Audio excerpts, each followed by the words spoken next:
Quarkus is not a Spring killer, and this roadmap is not here to convince you otherwise.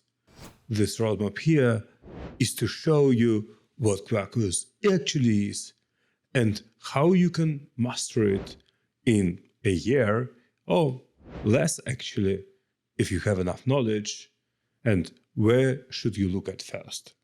Hi, my name is Pasha Finkelstein. I work as a developer advocate for Bellsoft, and most part of my career I was working with big enterprise technologies like Spring, for example, or Hibernate. And only recently it crossed my mind, hey, probably I should properly look around, probably I should try something else. Don't get me wrong, when I'm saying Spring is great, and I said it multiple times, I actually mean it. But if there was one aspect I had to complain about Spring, it was usually a speed of startup. So why not try something supersonic or superatomic, as they call it? So let's dig into it. As any enterprise developer, I believe that a mature framework should be standing on top of inversion of control or dependency injection. In Spring, they have their own annotations like singleton, produce, lazy, and so on. Quarkus follows Jakarta EE principles, which might be a good thing if you're an old-timer like me and want to try something new. Suddenly this new is not that new. Or, if you're a Spring developer, it means that you will have to learn a couple of new annotations, for example, inject and application scoped.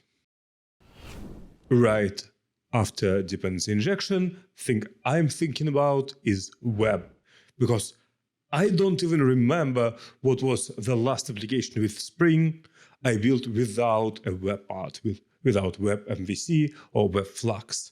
Actually, Quarkus has both approaches. It supports reactive paradigm of development and usual paradigm of development. Annotations are again following Jakarta EE.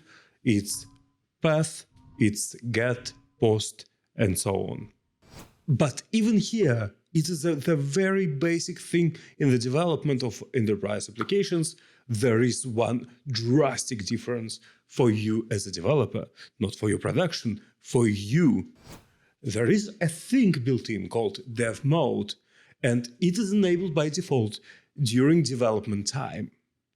It means that there won't be such a thing in production, but you can utilize it. What is dev mode? It's a special endpoint which can show you in web interface, actually very nice, readable web interface, what's going on in there, what controllers do you have, what services do you have, and so on. Another interesting thing about dev mode is when you change any of your classes, dev mode will automatically restart your application and rerun your tests, which is amazing because in Spring, restart of context can take seconds, and if you do it very often, it will be a noticeable time during your workday. Not the case for Quarkus. It is built to start up really fast, and running tests is extremely useful because you immediately know if you have broken anything or not. You can disable any of them. Sometimes if your test suite is just taking too much time, you would prefer to disable it and run it manually, and it's just one command line argument. And the third thing about dev mode. For AI era, it's extremely important for everything to be connectable to AI, so this dev mode has MCP server, and if you use LLMs to help you with your work, they can actually connect to this dev mode, to this web interface, to this MCP server, talk to it and understand what's going wrong, to read exceptions, essentially anything. Now let's switch to data, because it is another essential part which is usually provided for us by our frameworks, right? In Quarkus, by default, you would use Panache. Panache is a layer built on top of Hibernate. It's not JPA, it's actual Hibernate. What I like about it, Hibernate is very verbose, Panache is not. And also, Panache gives you two patterns how you can work with your data. One way to work with your data is to utilize Panache entities or active record pattern.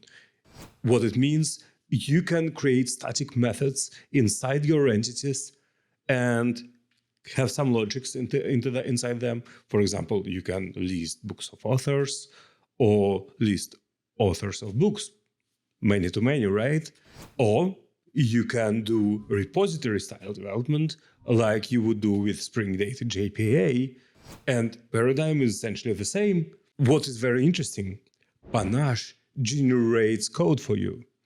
It knows it's Hibernate, it knows your entities, and it generates, it enriches your entities with logics. One of things being generated, and first I didn't really appreciate it, was it will generate getters and setters for you. So you define your Panache entity just with public strings or public fields like, I don't know, name, books, and so on. Panache will generate getters and setters for them automatically.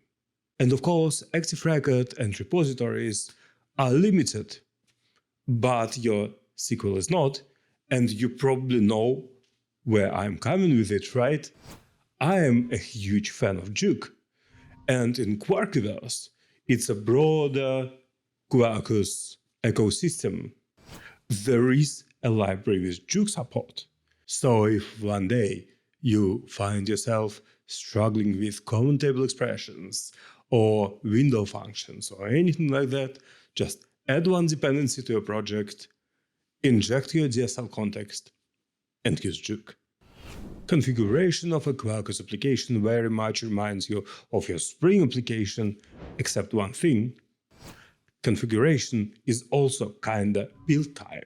There are things you can override in runtime with, for example, environment variables, but you can define profiles like you can in Spring, and these profiles will actually define how your application is compiled, how it is built. You can say that, hey, this bean should be only available in this profile, and this bean in that, which is probably how dev mode works, right? And it is a nice thing. This is how Quarkus is so fast in its startup. A lot of things are being compiled and they don't need to be calculated at runtime when your application starts up. Now let's talk about testing, because what is the application without tests, right? It's just a bunch of lines of code generated by LLM. So testing is the same as everywhere, not only in enterprise. You can do integration tests, you can do unit tests. They obviously have different sets of limitations. You can use frameworks like YAML, and they will be available in unit tests and won't be available in integration tests. But the most interesting thing for testing, and actually for development time, is Quarkus was the first framework which introduced dev services. Dev service is a thing when Quarkus looks into your Docker Compose file and sees, hey, there is a Postgres there. I should probably bring it up, take its login and password, and connect automatically to this Postgres with this login and password. And it makes everything so easy. You don't need to think about your database lifecycle. You don't need to run this Docker Compose app. You don't need to spin up your local database. Nothing. Quarkus will do it for you. You only need to have a compose file. Let's also talk about reactive frameworks. They are everywhere. They're in Java, they are in Spring, they're different, and they all kinda remind of each other. Spring has Mono and Flux. Mutiny, which is a Quarkus reactive framework, has Uni and Multi, which kinda speak for themselves, right? The difference here is API landscape. API is deliberately minimal. And the idea is, if you need 200 operators defined on your flow, then probably you're doing something wrong. You're not supposed to do it this way in Quarkus. You'll probably have to find another way. And I like it. Well, to the degree I can like a reactive framework, because honestly, I think there are better paradigms, and we really have to know why we need reactive frameworks at all. But Pasha, why is all this minimalism and these compile time optimizations? Well, we need them, Quarkus needs them, because it was built compatible with native image from the very beginning. For Spring, it became a goal to be compatible only at a certain point, but it was the initial idea of Quarkus.